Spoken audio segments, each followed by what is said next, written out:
Welcome to the weekly, and welcome to the South Shores of Boston, Massachusetts. I'm on Wrexham Beach on the South River side.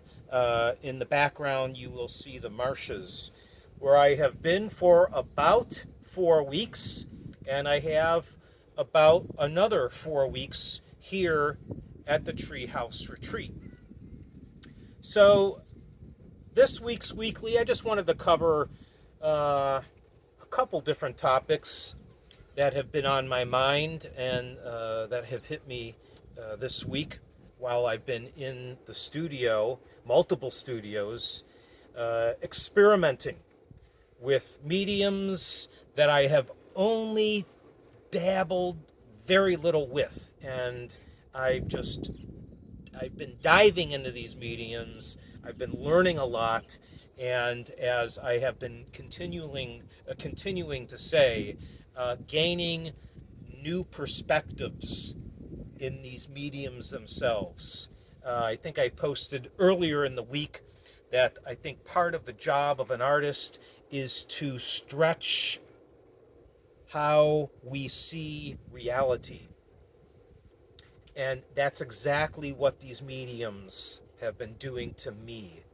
They have stretched the way I see reality, and that gives me the ability to create brand new pieces that I never thought I would create before.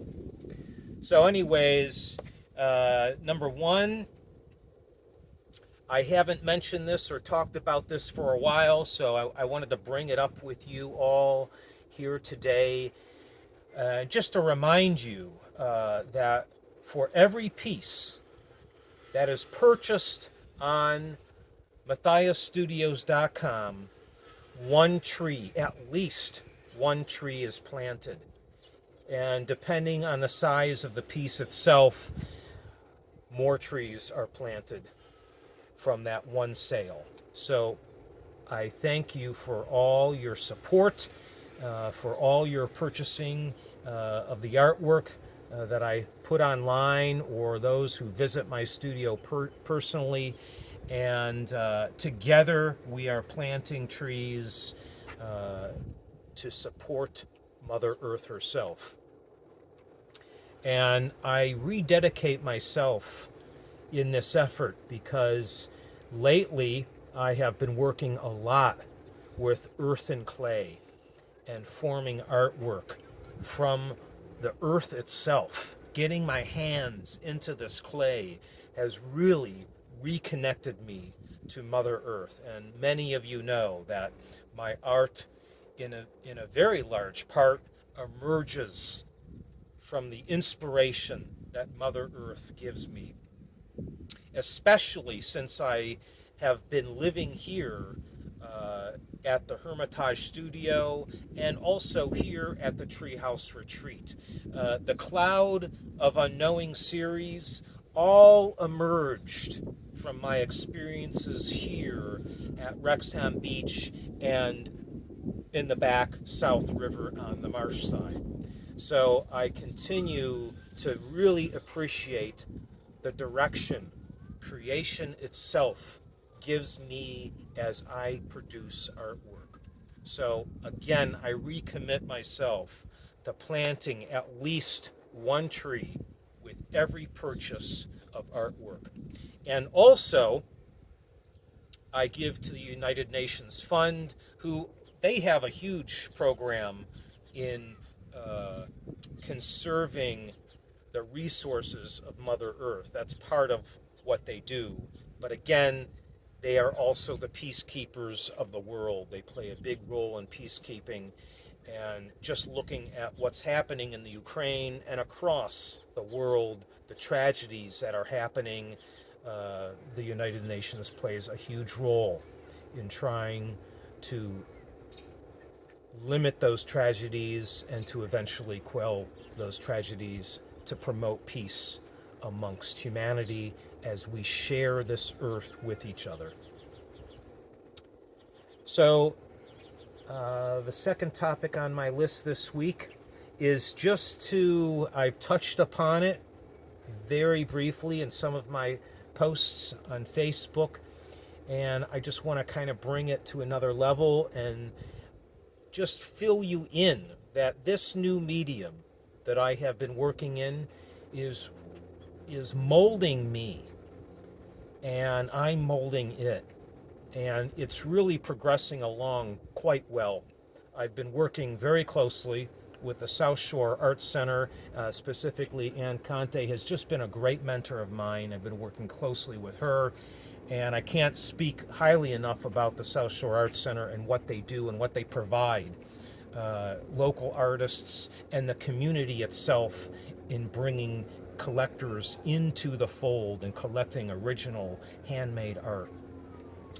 I'm progressing along to a point where I may be diving much more seriously into this medium, and maybe 3 to 4 weeks down the road, I'll have some major announcements with this medium itself, if all unfolds the way I think it's going to unfold. It's been an exciting retreat time for me as I've dived into this medium and creating all new types of things that I never thought I'd create before.